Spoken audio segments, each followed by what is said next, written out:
They say there is no physical pain quite like childbirth, but have you ever felt the sharp, cold shock of being made homeless while you were holding your newborn baby? Meet Elena. For 5 years, she wasn't just a daughter-in-law. She was a nurse, a maid, and a bank account for a woman who despised her. She scrubbed floors and swallowed insults, thinking it was the price of keeping the peace. But on the single most vulnerable day of her life, while she was literally in a hospital bed, pushing, she received a text message meant to destroy her. Her mother-in-law thought she was playing a power move. She thought she was finally locking the outsider out of the family legacy. What she didn't realize is that she was locking herself into a nightmare, because that one cruel text didn't break Elena. It handed her the legal ammunition for a $390,000 revenge that was cold, calculated, and absolutely devastating. My name is Elena, and if there was an Olympic sport for apologizing, I'd take the gold. I am that woman in the grocery store who says sorry when you hit my cart. I spent my 20s believing that if I just loved people hard enough, they would eventually love me back. That was the fatal flaw that led me to Martha. When I married my husband, Mark, I knew he came with baggage. Mark is a good man. He's kind, he remembers anniversaries, and he kills the spiders. But when it came to his mother, his spine turned to jelly. He had been trained since birth never to rock the boat, even if the boat was sinking and his mother was the one drilling holes in the hull. Martha was difficult. That's the polite word for it. She was the kind of woman who would inspect your dusting with a white glove and smile when she found dirt. From the moment Mark brought me home, she made my position clear. She never introduced me as Mark's wife or my daughter-in-law. To her friends, I was just Mark's little friend, or, on bad days, that girl. I spent the first 3 years of our marriage trying to prove I was worthy of her last name. I thought if I just worked harder, cooked better, and smiled wider, she would finally accept me. I didn't realize that to Martha, family wasn't about blood or love. It was about utility, and I was about to become very, very useful. The trap was set exactly 5 years and 2 months ago. Martha had suffered a minor TIA, a mini-stroke, and suddenly her immortality didn't seem so guaranteed. She wasn't afraid of dying. She was afraid of spending her money on a nursing home. She summoned us to her dining room table, where her slimy estate lawyer was already waiting with a stack of documents thick enough to choke a horse. He explained the situation without even looking me in the eye. Martha needed to qualify for state-funded long-term care, but she had too many assets, specifically her house, a 4-bedroom Victorian that she treated like a museum. It's called the 5-year look-back rule, the lawyer droned. If Martha signs the house over to you now and stays healthy for 5 years, the government can't touch the property to pay for her care later. It becomes legally yours.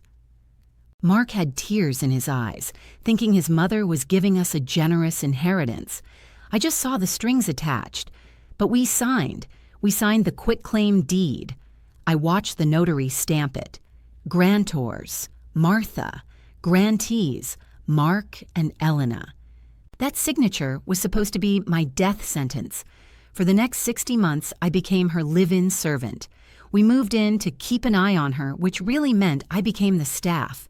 I worked 9 to 5 as a paralegal and 5 to midnight as Martha's nurse. Every Sunday, I organized exactly 14 amber pill bottles into her sorter. I cooked 3 meals a day, low sodium, no gluten, exactly how she liked it.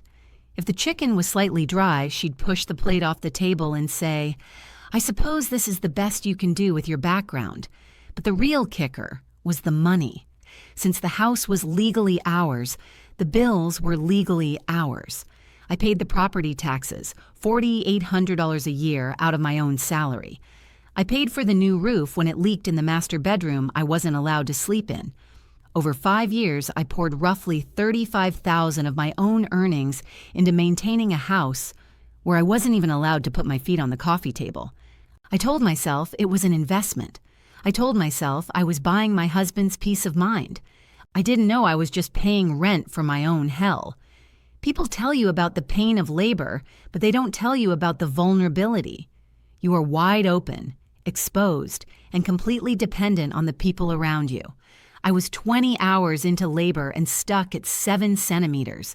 My body felt like it was being ripped in half. The epidural had only worked on my left side, so every contraction was a blinding, white-hot wave of agony radiating down my right leg. Mark looked terrified. He kissed my forehead, mumbled something about finding ice chips, and slipped out of the room to get a break from my screaming. I was alone. Just me and the rhythmic beep, beep, beep of the fetal monitor. That's when my phone vibrated on the plastic bedside table. It buzzed aggressively, 3 times in a row. Through the haze of pain, I reached for it, assuming it was my sister checking in. It wasn't. It was Martha. The first thing I saw was a photo. It took my brain a second to register what I was looking at. It was our front porch. It was pouring rain, a gray, miserable drizzle. And sitting right in the middle of a puddle were 4 large, black, hefty garbage bags. They were lumpy and misshapen. A stray sleeve of my favorite cashmere sweater was poking out of a tear in the plastic, soaking up the muddy water. Then came the text. I've had the locks changed. Mark is welcome to come visit his mother, but there is no room here for you or that noisemaker you're pushing out. This is a family home. You aren't family. Do not return. I stared at the screen. The letters started to swim. My chest tightened. Not a contraction, but a panic attack so severe it felt like a heart attack. She had waited. She had planned this. She knew exactly where I was. She knew I was physically incapacitated, unable to drive, unable to fight, unable to do anything but lie there and bleed. She waited until my most vulnerable moment to make me homeless. The monitor next to me started to scream, beep, beep, beep, beep. My blood pressure had spiked from 120/80 to 180/110 in seconds. 2 nurses rushed in. Elena, you need to breathe," one of them shouted, checking my IV. "Her pressure is critical," paged Dr. Evans. I couldn't breathe. I was gasping for air, clutching the phone so hard the screen cracked under my thumb. Mark walked back in with a cup of ice, saw the nurses swarming me, and dropped the cup. The ice scattered across the floor like shattered glass. 48 hours later, the room was quiet. My daughter was sleeping in the clear plastic bassinet next to me, wrapped in a blanket with pink stripes. I stared at her tiny chest rising and falling, and I felt something inside me snap. But it wasn't a break. It was a realignment. The part of me that was a doormat, the part that apologized for existing, had died on that delivery table. Mark was sitting in the visitor chair, head in his hands. He looked like a ghost. "I called her again," he whispered, his voice cracking. "She won't pick up. She changed the alarm code, Elle. She said she'll call the cops if we try to get the stroller." He was terrified of her. He was already planning how we could stay at a motel, how we could grovel and apologize to get back into her good graces. I looked at him, and for the first time, I didn't feel pity. I felt clarity. Martha was cruel, yes, but she was also arrogant, and arrogance makes people sloppy. She had spent so many years treating me like the help that she forgot I was actually the owner. She assumed that because she sat on the furniture, she owned the floorboards. She forgot about the Medicaid fraud she had tried to pull 5 years ago. "Give me my laptop," I said. My voice was raspy, but it didn't shake. "Elle, you need to rest," Mark stammered. "Laptop now." I opened the browser and went straight to the county clerk's online portal. My fingers flew across the keys. I typed in the address, 420 Willow Creek Lane. I pulled up the property tax records and the deed history, and there it was, owner of record Mark A. Davis and Elena M. Davis. She hadn't reversed the trust. She hadn't filed any amendments. To the state of Ohio, Martha was just an unauthorized squatter in my house. I turned the screen toward Mark. "We aren't going back there to beg, Mark. We aren't going back to apologize." I closed the laptop with a heavy snap. "We're cashing out." If you want to sell a house the traditional way, it takes months. You need staging, professional photos, open houses, and endless negotiations. I didn't have months. I didn't even want days. I wanted nuclear destruction, and I wanted it before the weekend. I knew that in our area, we buy ugly houses, investors, and corporate flippers were like sharks smelling blood in the water. They didn't care about granite countertops or memories. They cared about margins. The house was appraised at $550,000. It was a beautiful, historic Victorian in a prime school district. I logged onto a wholesale real estate investment platform, the kind where cash buyers lurk. I uploaded the deed, the specs, and a single photo from Google Street View. Then I typed in the asking price, $390,000. Mark nearly choked on his hospital cafeteria sandwich. That's insane. That's $160,000 under market value. I don't care about the profit, Mark, I said, my eyes glued to the screen. I care about the speed. At that price, it's not a listing. It's a clearance sale. I added a specific clause in the description. Cash only, 48-hour close. Property sold ASS. Buyer assumes responsibility for immediate vacancy of unauthorized occupant. I hit submit. It took exactly 14 minutes. My phone blew up. Emails, texts, voicemails. It was a feeding frenzy, a shark tank. By noon, we had 7 full cash offers. I chose a company called Vanguard Holdings, LLC. They were notorious in the city. Aggressive developers who bought old homes, gutted them down to the studs, and turned them into soulless gray condos. They didn't care about Martha's antique rose garden.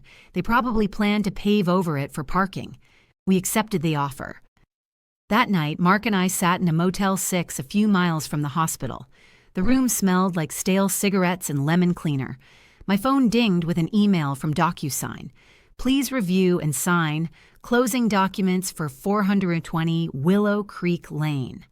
Martha was still texting me. I hope you're enjoying the streets. Don't bother coming by for your mail. I burned it. I didn't reply. I just tapped the screen. Click, sign, confirm. The deed was transferred. The wire transfer was scheduled. We didn't own the house anymore, and neither did she. Saturday afternoon arrived with blue skies. While Mark and I were sitting in a quiet cafe signing a lease on a rental apartment 3 towns over, Martha was throwing a party. She called it a sip and see. She had invited 20 of her bridge club friends to drink champagne and celebrate her new status as a grandmother, the grandmother of the child she had just thrown onto the street. The audacity was breathtaking. We weren't there to see it, but our neighbor, Mrs. Higgins, watched the whole thing from her front window and gave us the play-by-play. At 2:00 p.m., the guests arrived. At 2:45 p.m., a black SUV with Vanguard security on the side pulled into the driveway, followed by a sheriff's cruiser. My phone rang. It was Martha. I put it on speaker so Mark could hear. "Elena!" she shrieked. It was a sound I'd never heard before, pure, unfiltered panic. "There are men here, with guns. They're telling my guests to leave. Tell them to stop this prank immediately." I took a sip of my iced coffee. "It's not a prank, Martha. It's a property management walkthrough." "This is my house!" she screamed. I could hear the humiliation in the background, the murmuring of her friends, the clinking of glasses being set down. "No, Martha," I said, my voice dead calm. "It was Mark's house. But you made it very clear via text message that the house is for family only, and since you decided I wasn't family, I decided I wasn't a homeowner anymore. We sold it." You can't," she sputtered. "The new owners are Vanguard Holdings," I interrupted. "They don't like squatters. You have about 20 minutes to pack a bag before they charge you with criminal trespassing."